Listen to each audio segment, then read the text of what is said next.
Welcome to the Women Writing Podcast. I'm your book coach, Lisa Kovala.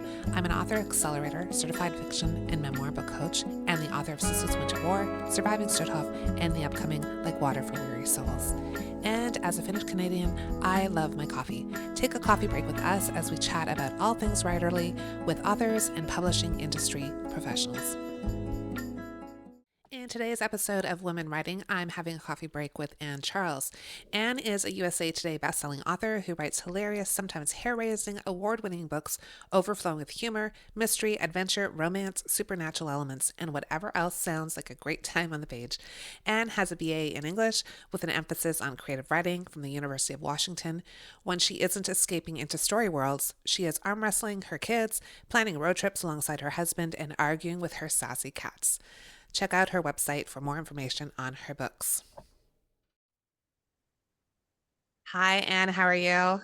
I'm doing great. Thanks for having me on today. My pleasure. We were just talking before it started that you're in Arizona Uh-huh. but you're sort of up in the mountain area. Can you tell us a little bit about that Sure. for the Yes, Canadians who know nothing about? I'm in Prescott, Arizona. So we're like an hour and a half to 2 hours out of Phoenix. And Arizona there's a lot of mountains. A lot of people just think desert, but it's not. There are high valleys. I won't go into the geology terms and geomorphology terms, but let's just say there's a lot of peaks and mountains.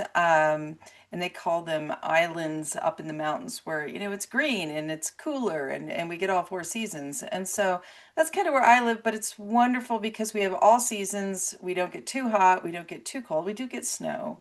But in the winter, I can just drive an hour and a half down the mountains and go into Phoenix and enjoy wonderful summer weather. Amazing. So It I enjoy sounds that. like the perfect location, like just I do. beautiful. I love it here. We've been here 12 years now, I think. Yeah. And the people are wonderful. I think a lot of retirees here. So I think of it as Yeah. people are just happy that Yeah. they're retired, a lot of them, and they're here just enjoying, life. Yeah, amazing. Amazing space to be writing in. I think that's awesome.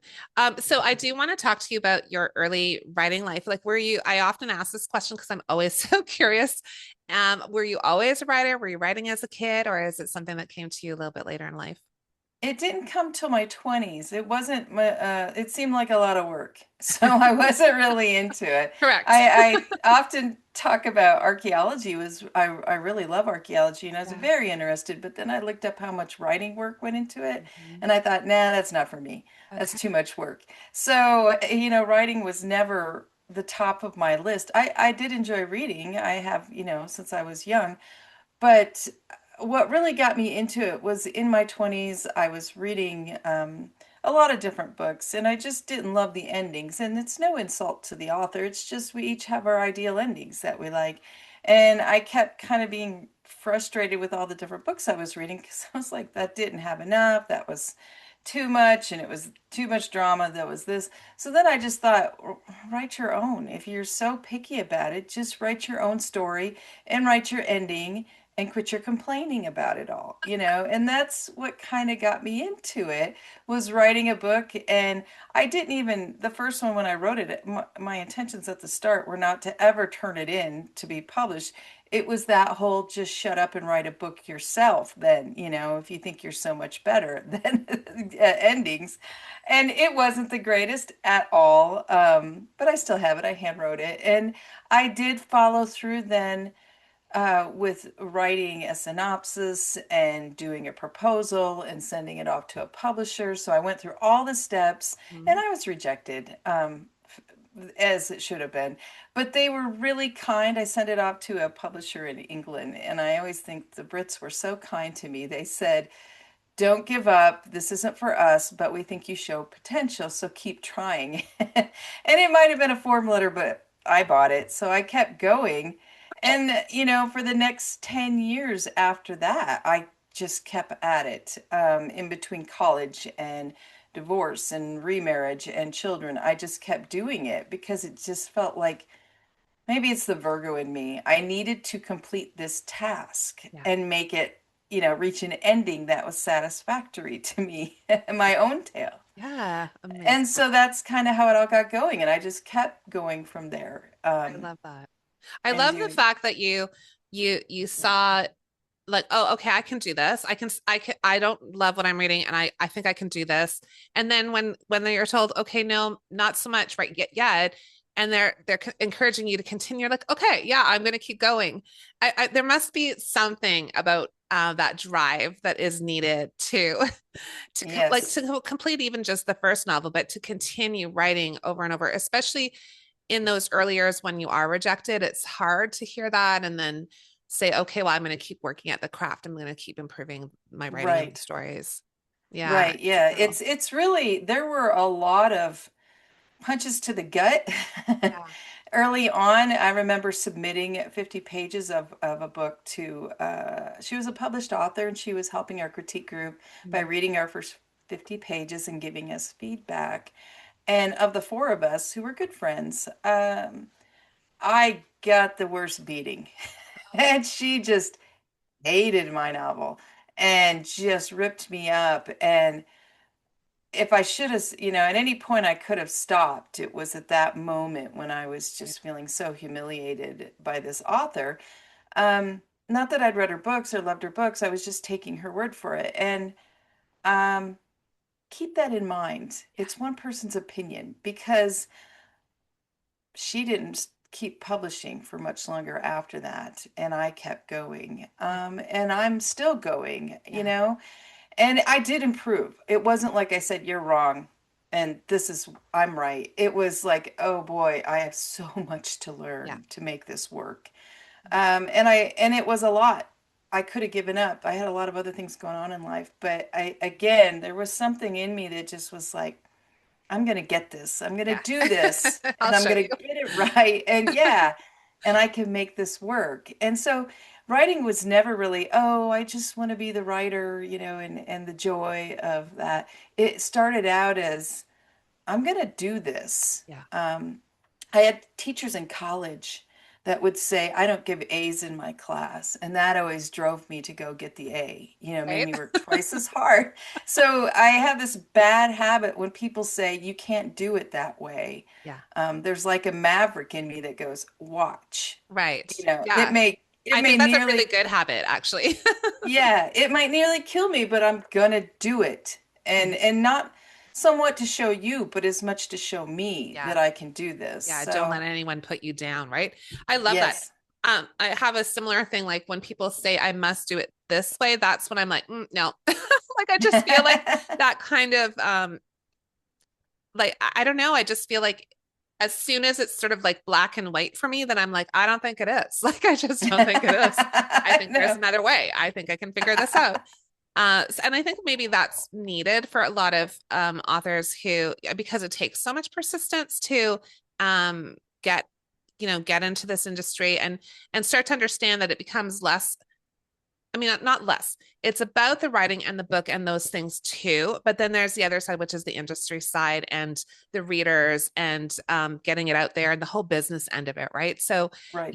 like to have one person say, "Oh, it's not good or it's not ready," like who cares? It's one person. Right, And I right, like I actually I sympathize about that with the person you were working with because you're completely right. I work with a lot of authors and I'm selective about what I work on because I'm not the right book coach for every genre.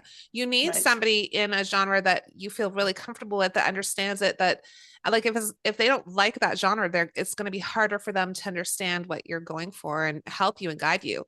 So Right. just like the fact that that person slammed you without being able to, like she should be raising you up, right? But of course, Right. I mean, not everyone knows how No, to no, give and feedback.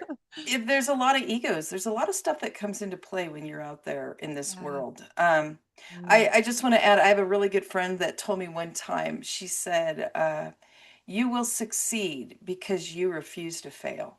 I love And it. I really held on to that because I was like, yeah, that pretty much sums up my life. I'm not going to quit, until the death, Yep. charging in with my That's right. sword, and I'll die trying, but I'm not going to accept failure because I just don't like it. I don't like Yeah. the feeling. Yeah. Um, Amazing. but she helped me. That first editor, that came in and did that really helped me, because then I went through college and I took a lot of creative writing classes, so that I have this degree with creative writing in it. Yeah. Um, and he was, I had him multiple times. That's what really sucked in it. Yeah. But he was very much, this is how you do it, this is how I do it, and you need to model me. And he was writing literature Mm-hmm. type of fiction. Mm-hmm. I am a genre fiction writer, and it's important to understand what you write, what you like, Right. and not let someone of another type judge your story because you're not measuring up to what they do. Mm-hmm. And so I would get short story assignments, write the story that has this theme and all this stuff. And I'd go, okay, that to me says it's a story about my bus driver is a werewolf, I Yeah. think. Yeah. And going forth with that, and I knew he was not going to be happy about it, but I still did it because in my mind it was like, oh, I've been, thrashed before. You're not going to like it. I don't care. I'm still going to follow your theme. I'm going to make it fit what I do. Yeah. And I still got A's begrudgingly from him because I did everything that was said to do. Right. Hmm. He just wanted me to write something different, but I couldn't. Yeah. So, being true to yourself is really important So too. important. So important. And I think now folks are writing in so many different genres, which I love. And understanding what the different idea, like literary fiction is its own thing. I write historical literary fiction. And then I've moved into genre fiction, and they're different, and they're both difficult for different reasons. They're both demanding. And they're both fun in different ways. But your Right. reader is different. You have to know who your reader is, and like he clearly wasn't your ideal reader, but at least he Right. I still did at well. least he recognized. Yeah, I mean, I write a lot of humor. It's just in what I write. It's how I look at the world. It's through my glasses, and Yeah. what I see. And I really didn't even think about the humor in the stories until a fellow writer that I love, and she writes humor. She said to me one time when we were at a conference together, she goes, "Do you realize how hard it is to write humor?" And I said, no, and I probably shouldn't think about that because if I think too hard, it probably won't come anymore. Right. Right. But Right. it really made me before I'd go like, yeah, I always have humor in my books, and I was kind of Yeah. like a little bit, hang my head. But it really made me go, no, wait a second. I write humor and Yeah. people laugh and love it, and what a wonderful thing to give to people is laughter. 100%. Yeah, and we need it so much Me every day too. as life goes on. So it really kind of changed my perspective of, yeah, I do write a lot of humor in my Mhm. genre fiction, and it's not going to always be serious and drama in this. It's going to have a mix, and that's Yeah. cool. That's Yeah. okay. And so again, learning to accept what you write and who you Mhm. are and what you're putting out there is so important, I think. Yeah. So can you tell us, for those who aren't familiar with your work, which I don't know who isn't, but because you're doing great, you have written all kind like I want to say humor, adventure, romance, supernatural elements in your stories. And I think you have a variety of or several different series as well. So can you kind of like give us the little rundown on the kind of work you've been putting out there? Sure, I say five ongoing series, but one of them is novellas, and I haven't written one in many years because I just can't fit in, that one. I only have two novellas in that series, and that is a straight up shapeshifter romance, that was really fun to write. It was so different for me. Otherwise, I have the Deadwood Mystery Series is my longest and biggest, and I'm 14 books in with a bunch of novellas that add to that. So five novellas on top of it to kind of fill in backstory. And that one is mystery, supernatural, romance, humor, horror borderline. There's some really crazy stuff that comes with the supernatural. And then I have the second series that I put out way back in 2011, running side by side, is the neighbors to the first. The heroine in the first one, it's her neighbor, and they're down in Arizona in an RV park, and it's like Treasure Island kind of feel with adventures and treasure finding. a lot of suspense, romantic suspense, a lot of humor again, and romance. But it's more mysteries, each one. It leans more into the mystery rather than the supernatural mystery, which is the Deadwood Mystery Series.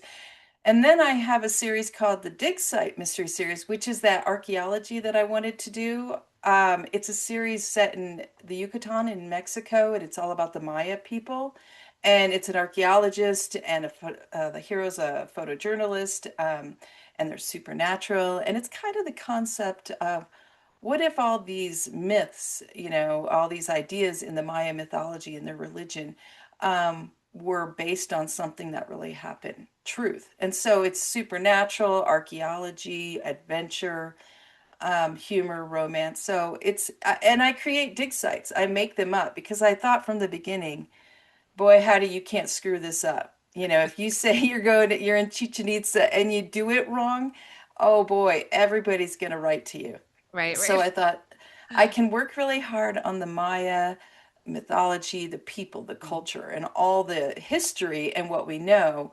And then I can throw nonfiction in with fiction that I create by creating a site and the history of it, Yeah, which is a lot of fun that I get to create a whole history, amazing. of what happened here and the people and then bring my characters in and try to figure out what the mystery was.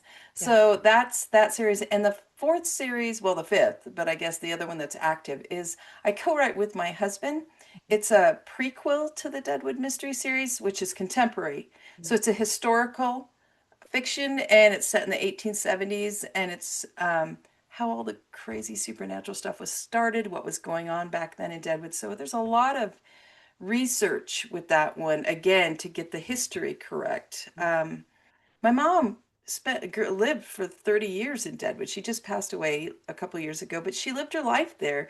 And I know a lot of people from Deadwood, the real place. Yeah, And so I can't bungle that up. I have to do my research yeah, because they know me. I see them in the grocery store. My brother works in the grocery store. It's yeah, like, don't be true to the history and the people. yeah. And so I've taken great care with that. So anyway, those are the five series that I write, all ongoing, some quicker than others. Yeah, amazing. So, and also captivating, like so much happening. And like, I love supernatural elements. Of course, everyone loves some humor, like all of this. Just amazing. How many books would you say, do you know even how many books you've written overall? Uh, the third book in my Dig Site series that I just published, Chewed Up by the Jungle, is 39. So I'm 39. working on 40 right now, which is the Wow. next in that Arizona Jackrabbit series. So I'm back to there. And I really try to bounce around between the series because well, it's a pain because I have to read back through and get my head back in that. And when Mhm. you're 6, 7, 10 books in, that's a lot of reading and dabbing back in. It takes me Yeah. some time. Um, but I enjoy switching the subgenres feel for me. Like I just went from supernatural adventure, all that with Dig Site, right? And all the research that went into the Maya stuff. Now I'm in the desert. I'm with the Morgan sisters. We're wild and crazy. I get to do history, but more to the Arizona area, and then throw in some mystery and all kinds of fun stuff. So it really mixes it up for me, and it makes it more fun to write the Yeah. stories. Yeah, it feels fresh. So you're writing a ton. I'm really curious about what your day looks like. Do you write every day? Do you have set hours? What does your or like is there seasons where you're writing one versus the other? Like how does that look for you? So I used to be really good before 50, before I turned 50 and life started throwing me curveballs. I used to have where, 2,000 words a day was always the goal. There'd be a month or so when I was researching or off writing, but once I dug in, the goal of 2,000 words a day, and I would be pretty consistent, 7 days a week. But then, like I said, all kinds of stuff shifted. Sorry about that. Stuff shifted when I hit 50, and between parents and aging and my kids getting older, all that stuff. And Mhm. so I find that I struggled for a while because I beat myself up because it's like you're not moving fast enough. You're taking longer to write books. Hurry up. What's your problem? What's going on?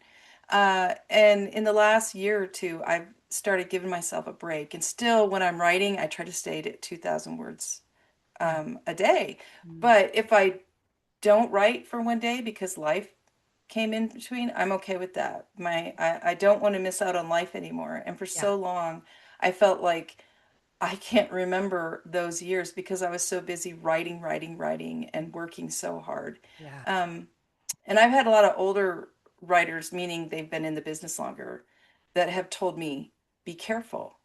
Don't miss out on life, because this career will take everything you give it and want more.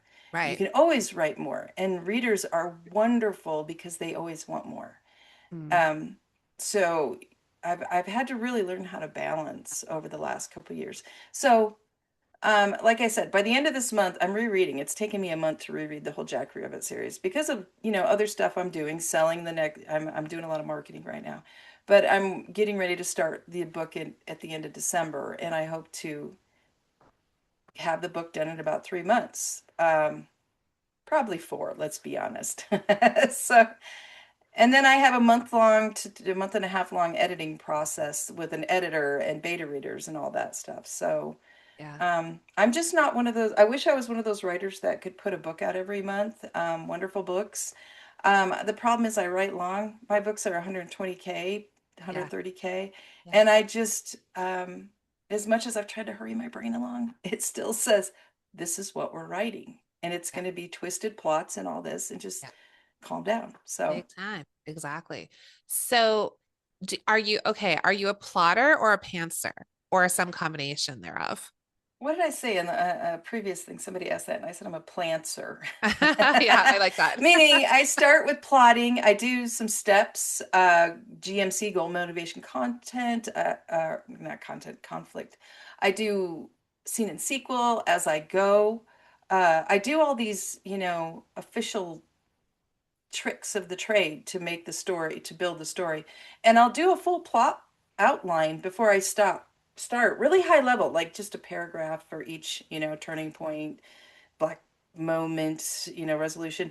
I'll do that. And it's more just to show me that we've got this. It's like my right brain has to turn Yeah. in a paper to my left brain to say, we've got this. Yeah. That's And my right. left brain has to go, well, it appears we have enough plot.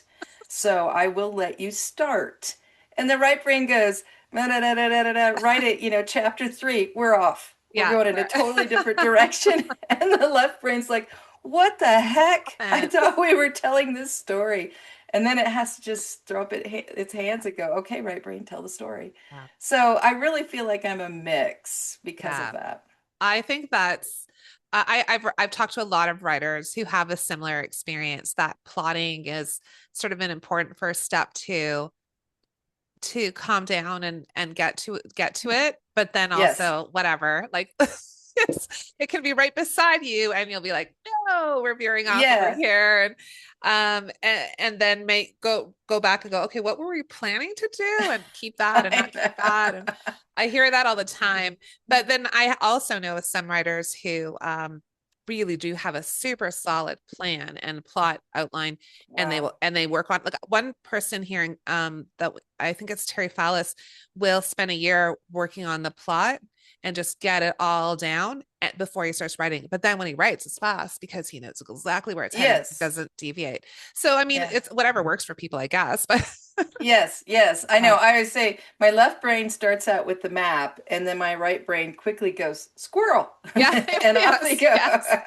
Yeah, And exactly, they're gone. exactly, for sure. So you mentioned that you're sort of in that promo marketing stage of things. And I know authors all struggle with this because it's like we don't know, like, what should I be doing and what should I be focused on? And what has your experience with promotion and marketing been like, and has it changed over the years? Is there anything that you think is working for you? It's like a tough one because I Oh, it's there's so, it's so big this. when I started way back um, when I first put out the first book, which was early 2011, there were some set ways I could do it. KU was just coming into being, and I was able to hop on that train early with some books and really build a fan base, which was wonderful. Um, but now KU is a totally different thing than it was. So, you know, it's and that really kind of defines the whole what has it been, 14 years? Let's not do math. um every year in December, January, I go through a let's sit back, analyze what we've been doing, what we did for the last year. Let's look what worked, what seemed to not work, what maybe might work if I put more, effort into it, and start again. And that used to be a yearly thing I did till about 5 years ago. And then it became, or 6 years ago, then it became every 6 months, let's look at this and see what we've done and let's shift and change it up. And now it feels monthly that I am going, I don't even know what's this Oh, now, and it's a constant learning. What is new? What's the latest and greatest? How am I going to make this work? And there are so many, it's like an endless buffet of what you can choose from. You're sitting there with your plate going, maybe I'll go to the meat section. And even that is just rows and rows of yeah. different kinds of meat.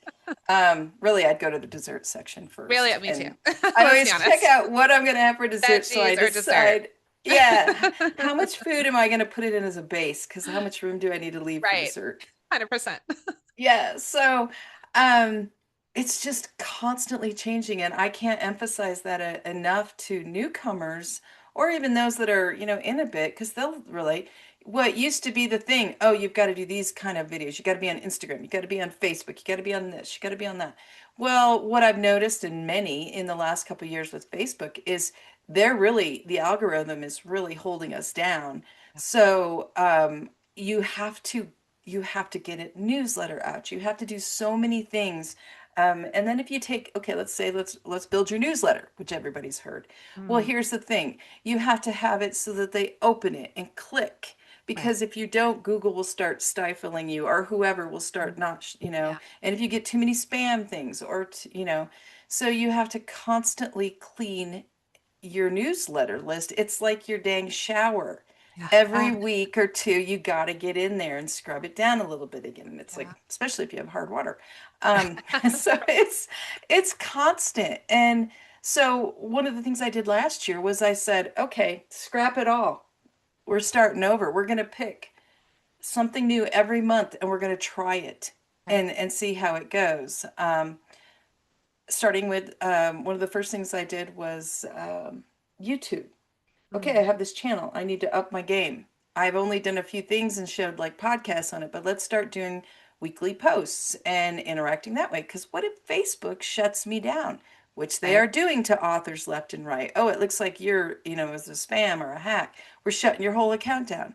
And people, poor authors, are going, I spent my life building that for 10 years.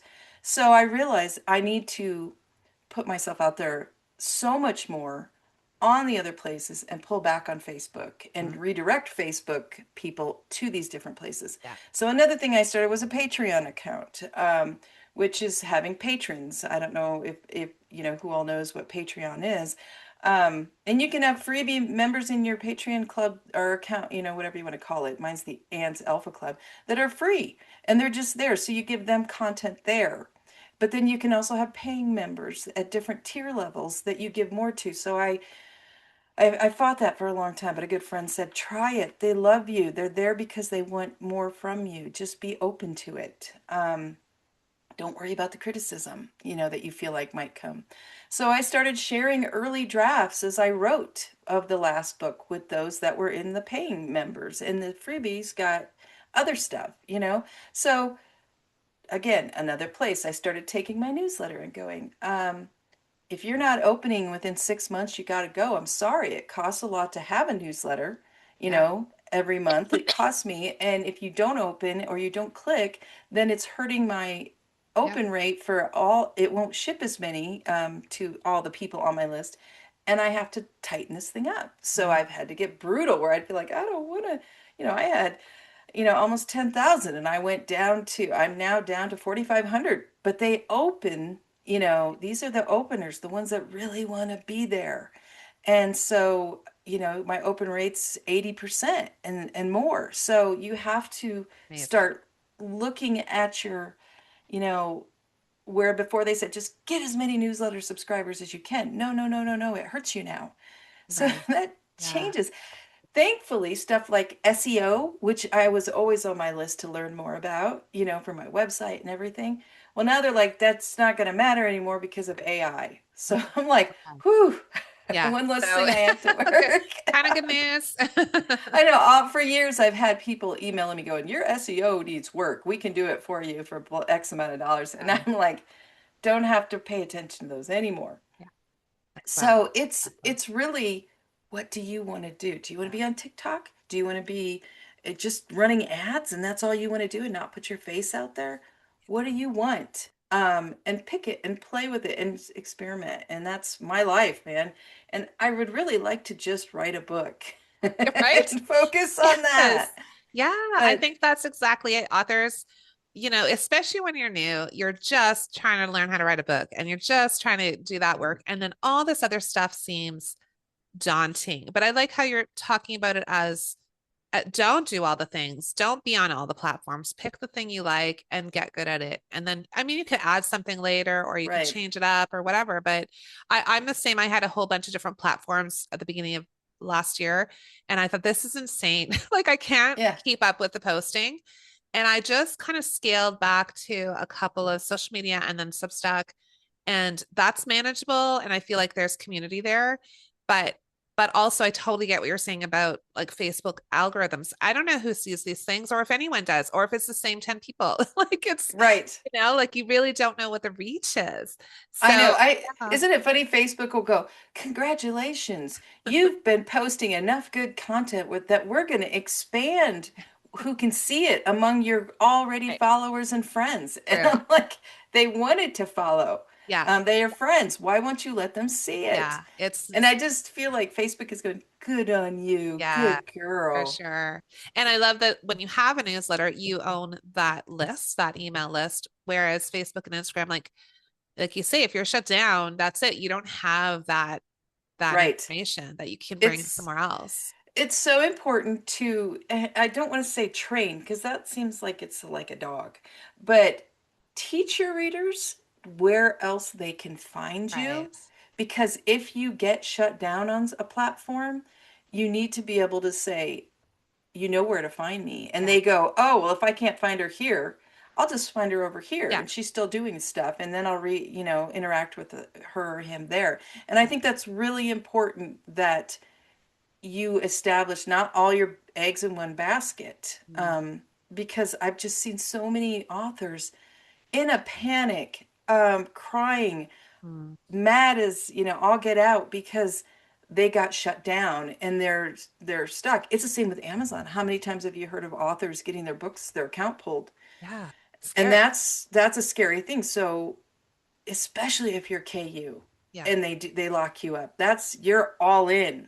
So part of me is like, I have an online store. Yeah. You can always find me at my online store, Yeah. and if I get Perfect. shut down on Amazon, just come over to my online Yeah. store. It's all there. It's ready. You're good to Yes. go. No, So no it's like worries. insurance. You almost need Yeah. to get insurance going on your career Yeah. in the marketing world. Yeah. Smart. Um, and again, you really just want to write books. So Yeah, exactly, exactly. But this is all really great advice because it's the stuff that we don't necessarily want to think about when we're starting, but And that we I don't want to absolutely think have to about I don't want do to it think now. about it now either. I just don't.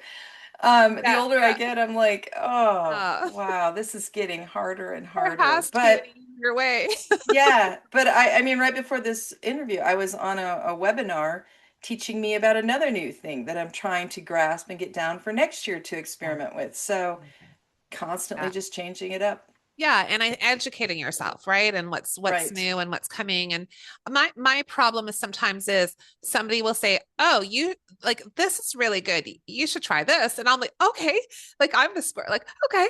And then I get there and I'm like, "Well, I don't really want to be like I'll even start the account and I'll get it uploaded stuff and then I'm like, I'm not really into this. And then that account just sits there and I haven't looked at it for months. So I like that's another problem is just jumping on all the bandwagons and then just I mean, yes, Yes. experiment, but also, I mean, I probably if I stopped and thought for a little while, do I actually want to do that? I'd probably tell myself no, but instead I'm No, sign no, up for all the exactly. things. I know. Well, it all sounds really good at first when you're, and Yeah. so I joke with my friends that I'm a turtle, which isn't always good because you should sometimes jump. But I'm the turtle that a lot of times I'm like, give me time. I'm gonna Yeah. get there, but I Yeah. have to do it this way and understand it to do it well. And so I'll handle this, my way. But yeah, there's just I'm not even talking about the tech part of all this. Right. You made me think about that. I'm just talking about social media and marketing and what goes into trying to get ads and all that stuff. Yeah. Then there's the whole tech part that I'm very fortunate. My husband and co-writer loves the tech. So like today he's like, we just changed from StreamYard for doing online book signings over to Zoom. And Okay. he's like, I'm gonna spend today learning how to do your Zoom so that when you do the book signing in a couple weeks, I'll get you all set up and you're good to go. You don't have to worry about that part. Amazing. If you don't have that backup, like I am so fortunate to have, Yeah. um, it's even harder. And I get a lot of times I've had authors come up to me and say, I'm just really amazed by all you can do. And I say, my sister's my bookkeeper. My Yeah. sister-in-law is a publicist for me. My husband does a lot of stuff, plus write and edit. Um, I have family that supports, and they're like, I don't have anybody. Yeah. And I just want to hug him and squeeze him Right. because, oh boy, if I didn't have the help, I'd be flat on my face. Yeah. So if Absolutely. you can find friends or family that will just do one part of something Mhm. for you, Yeah. Take cherish them, treat them Yeah. well. I totally agree with you. My husband, like for the podcast, he's the techie guy in our family, and so he's able to work out any issues I have with the podcast or sound or whatever is happening. And if I had to do it on my own, I'd be like, okay, I can get to this stage, but then I don't know what to do after that, and it's gonna be what it is. Like I would just let it go. But Yes, but you're right. Like if you have those folks in your family who are willing to help, especially initially, and then if you can afford to hire somebody to do some of these things, that would be wonderful too. There's a yes, lot of people who will do sort of the more like we'll run your newsletter or do with something else. Like there right. are people out there that will that you can hire. But again, it's like the beginning, it's hard It to even is, and conceive of that. it's overwhelming, and I still get overwhelmed. If I Yeah. start looking around too much, I'm like, oh boy, there's so many things I should be doing. I'm not doing enough. I have some friends that are very successful in different areas. Um, One of the things I tried this last year was a Kickstarter. I Oh, never thought I'd do a Kickstarter, and I did it. The Maverick in me did this. yeah. I told my friend who was getting ready to do her Kickstarter for a print book that she was very successful because she got the gold foil and did all this really Yeah. cool stuff. I said, well, I don't want to do it for a print book. I want to do it for an audiobook. I want to pre-do it for an audiobook because I like human narrators. These books cost $5,000 to $6,000 for narration and editing. And I want to see if I can earn some of that money up front because to earn back the 5 to 6 grand when you go through like Audible, that takes 60 to 70% of it, the Mhm. cost. It takes a long time to earn back an audiobook. But if I can earn half of the money up front, Yeah. that's huge. And then we'll release it through our store and earn some more money back before we go to the big retailers. And my friend was really cool. She's like, I love your idea, but it's really hard for audiobooks to do well in Kickstarter. It's not one that goes big like the print and games and all that. And I said, I'm gonna try it anyway. Okay. Because you're not saying no. Yeah, yeah, yeah. And she was like, go for it. You can do it. Yeah. So I did it, and I just set a goal of 3 grand, and I had to, was again teaching a lot of my readers and followers how this works and why we're doing it. And I was so amazed and humbled by how many said, I'll support you however I can. I'll get on Kickstarter and I'm going to learn how to do this and be there for you. And we made our goal and then some. So it was just like, we're just getting ready next month to release it into like Audible and everything, but we've almost made up the cost of it now. That's incredible. So for once, instead of waiting, paying out and waiting, it came first. Yeah. And I'm going to try again this next year with this dig site book I just did. And um, again, it won't be, it's going to take some work, but it was fun. And it was Yeah. fun for those who were part of the Kickstarter Right. project. So you make it fun for them to be with you. But yeah, that's just an example of you have to sometimes step out of your comfort zone, I love which that. this was way out of my comfort Yeah. zone, and give And it something a worked. try. And if I didn't make the goal, we were still going to get it done. It Hmm. just would have been, not how I really wanted it Yeah, to go. for sure. But it just worked out so wonderful. And it's because the readers, and the listeners that joined in. So, Yeah. yeah, I mean, put some power in their hands too, Yeah. Well, and and that let goes them be back to part of it. having your list, having your email list, having that community who you can then, you know, s- tell them about it and explain to them what it's about and get them on board. Like if, that's like I always talk about how I didn't know the power of the email list until like I kind of understood that it was a good idea, but I didn't really understand until a couple of years ago that, oh, actually that is really important. And I can see Kickstarter being like kind of you need essentially that community to be able to come and say, oh yeah, yeah, we want to help you with that. Yes, I'm because curious. Oh, sorry, go ahead. well, I was going to say Kickstarter has its own huge community Okay. that support. They're always looking around and supporting different things. And I learned this. I didn't realize that Hey. until I got in there, and I realized. And my friend that did her hard book that was so successful, I think she said only like 30 or 40% of the people on her Kickstarter were her fans. These others were new people coming in that are part of the Kickstarter world. I only had a small group of non-fans coming in, but that was okay because my goal was this is for my readers, this is for my fans, and I was not trying to loop the world in. If you can get some of that, that's wonderful, But oh my gosh, as soon as I started and we went live for the month long we ran it, I started getting emails for salespeople that said, I can make your Kickstarter do better. Pay us, we'll make your Kickstarters do. And so in every industry, every part of this marketing industry, every sub thing, you're Yeah. going to get hit with people that go, I'm going to make money off you Right. somehow. Yeah. So be aware of Lots. that too, because they Yes. make it tempting, but it was Yeah. like, no, I'm going to do this myself and Yeah. try this. Amazing.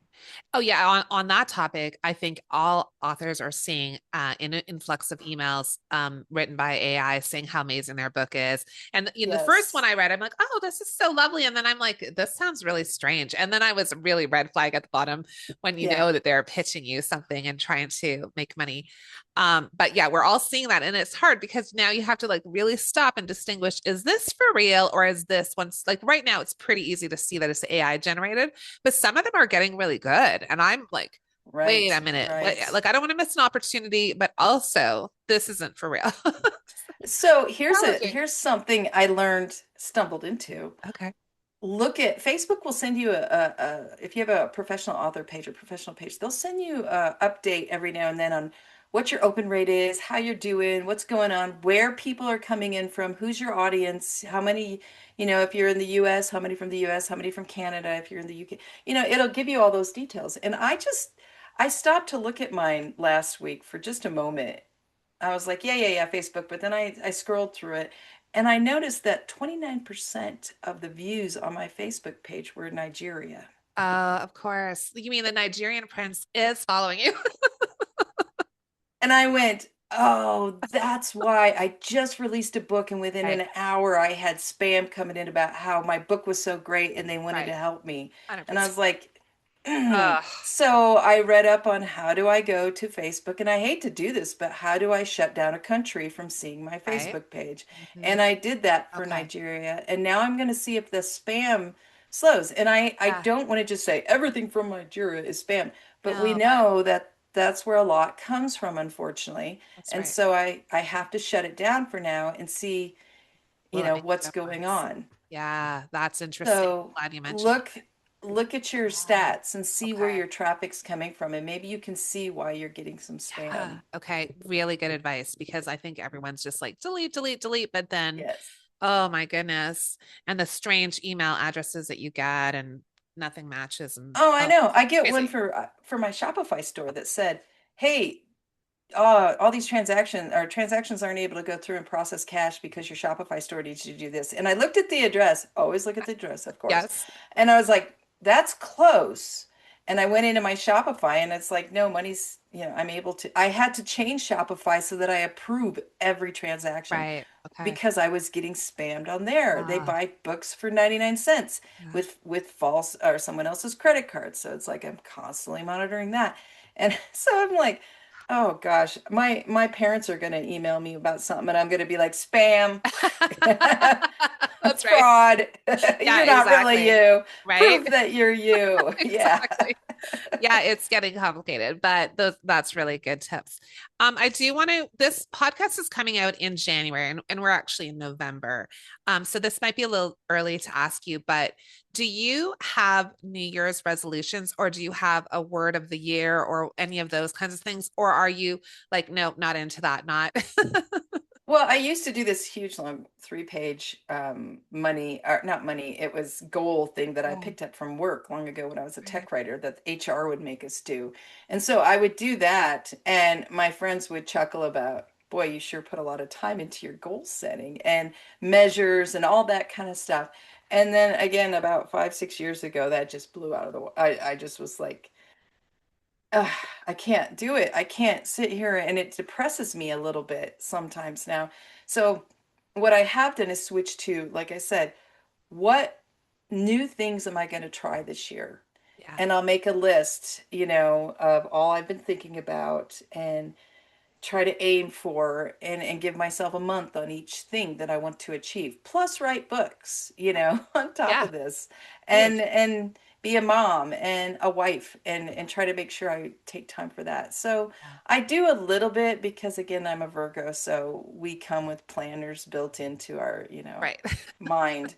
But I also now try to live life Yeah. and focus on what I've been missing for years because I've been so set on this and interact with fans in different ways and just try to be more human Yeah. as AI takes over, Right. Yeah. Which is all what And we need. yeah, I mean, if you catch me, like I did a YouTube video and I held up the book and it was backwards, and somebody said, held up the book backwards. You could have mirrored it. And I was like, I'm human. It's all I'm not good. AI. Yeah, if we were AI, we wouldn't be making mistakes. I wouldn't be coughing through interviews. My dog wouldn't be barking. Yes, It would be ex perfect. And we're just not. We're exactly. human. I'm gonna be human to the end. I mean, I'm Gen X. We're Yeah, human. a Whatever. Give me hundred some percent. give me Pop Tarts and That's a right. movie. That's all I want. I know exactly. I love that so much. And I do love the idea that instead of making resolutions, um, taking risks and saying, okay, what am I going to try? I'm going to try something new. I'm going to, experiment with this. That's so much more actionable than a big goal. By the end of the year, I'm going to X, Y, or Z, which we almost never can get to. But if we have No, small yeah, little actionable things every month that we're like, okay, I'm going to try this month. I haven't tried that before. I'm going to learn this thing. We'll go do that. Like we can do it. It's actually like, I feel like it's achievable in a way that goals sometimes feel like long, like they're so far away and we lose interest or we feel like we can't right. get there. So I think this is And great. how will I feel if I fail this goal? I'm Right, gonna beat right. myself up. Yeah, So let's set goals that are more exciting and yeah, exploratory and yeah, and stuff like yeah. that. So I don't beat myself up so Yeah, much. no expectation about outcome, just trying something. Love it, Right, right? Like just try it. right. And if that doesn't go well, do it again later in a different way, try something else. That is Yes. so much more freeing Yes, and and fun. that's I used to be so rigid. Yeah, But just time has I yeah, think worn away my sharp edges and just made it so that I'm yeah, like, well, let's see what yeah. happens. See what happens. Yeah, I'm the same. I feel you there. What are you working on now? What's the next thing for you? Do you have a book So coming out next year? I'm working on the sixth book, no, sorry, the seventh book of my Jackrabbit Junction Mystery Series. And the goal is to have it out by mid to late spring next year. Yeah. Um, you know, God willing, and the creek don't rise, of course, but because I've had where, I was writing this book and I had a goal and my mom went in the hospital and ended up passing. And that just, boy, that knocks you out. Yeah. And I just don't know. I've learned now over the years that hardcore set deadlines are really good, but not. Right.